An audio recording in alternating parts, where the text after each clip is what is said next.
Welcome to Rinal Riva vlogs. ನಾನಿವತ್ತು tomato chutney ಹೇಗೆ ಮಾಡೋದಂತ ಹೇಳ್ತಾ ಇದ್ದೀನಿ.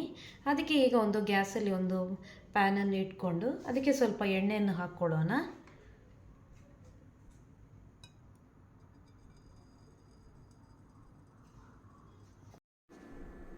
ಈಗ ಎಣ್ಣೆ ಬಿಸಿಯಾಗಿದೆ. 1 ಚಮಚದಷ್ಟು ಕಡಲೆಬೇಳೆಯನ್ನು ಹಾಕಿ 2 ರಿಂದ 3 ನಿಮಿಷಗಳ ಕಾಲ ಚೆನ್ನಾಗಿ ಹುರಿದುಕೊಳ್ಬೇಕು. 1 ಚಮಚದಷ್ಟು ಉದ್ದಿನಬೇಳೆ ಹಾಕಿ ಚೆನ್ನಾಗಿ ಹುರಿದುಕೊಳ್ಬೇಕು.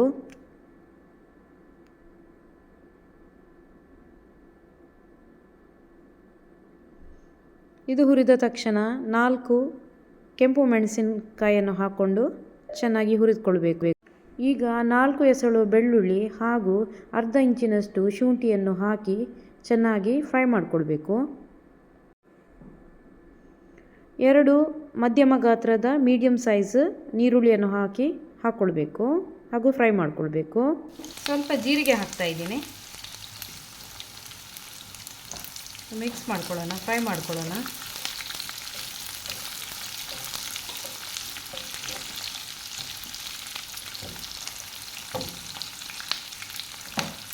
ಈಗ 4ರಷ್ಟು ಟೊಮ್ಯಾಟೊ ಹಾಕ್ತಾ ಇದ್ದೀನಿ.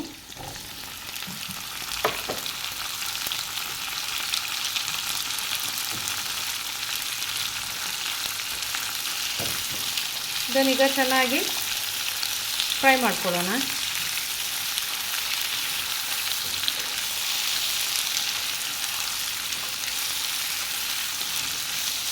ಸ್ವಲ್ಪ ಅರಿಶಿಣದ ಹುಡಿ ಹಾಕ್ತಾ ಇದ್ದೀನಿ.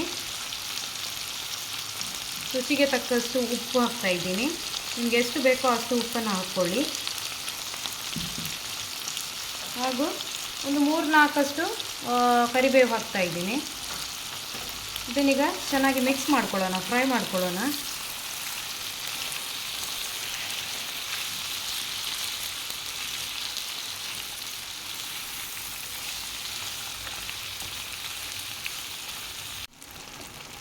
ನೋಡಿ, ಇದೀಗ ಫ್ರೈ ಆಗಿ ಬಂದಿದೆ.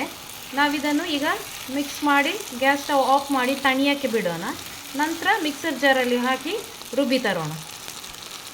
ನೋಡಿ, ಈಗ ಇದು ತಣ್ಣದಿದೆ. ಈಗ ನಾವು ಇದನ್ನೊಂದು ಮಿಕ್ಸರ್ ಜಾರಿಗೆ ಟ್ರಾನ್ಸ್ಫರ್ ಮಾಡೋಣ ಹಾಗೂ ಅದನ್ನು ಚೆನ್ನಾಗಿ ರುಬ್ಬಿ ತರೋಣ. ನೋಡಿ, ನಾವು ಒಗ್ಗರಣೆ ಕೊಡಲು ಒಂದು ಪಾತ್ರೆಯಲ್ಲಿ ಎಣ್ಣೆಯನ್ನು ಹಾಕಿ, ಈಗ ಎಣ್ಣೆ ಬಿಸಿಯಾಗಿದೆ, ಅದಕ್ಕೆ ಸಾಸಿವೆ ಕಾಳನ್ನು ಹಾಕೋಣ.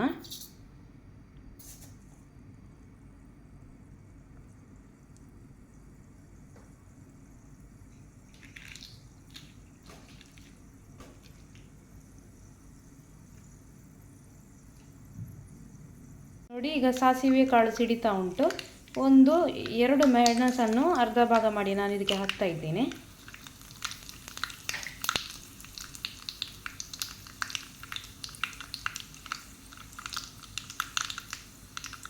ಸ್ವಲ್ಪ ಬೇವಿನ ಸೊಪ್ಪು,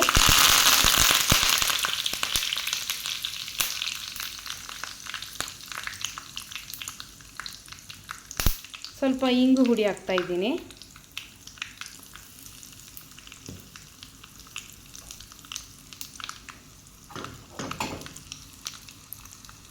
ಈಗ ಇದು ಬಿಸಿಯಾಗಿದೆ. ಇದನ್ನೀಗ ನಾವು ಚಟ್ನಿಗೆ ಹಾಕೋಣ. ಇಟ್ಟಂಥ ಚಟ್ನಿಗೆ ನಾವು ಒಗ್ಗರಣೆ ಹಾಕೋಣ. ನೋಡಿ, ಈಗ ಇದು ರೆಡಿಯಾಗಿದೆ.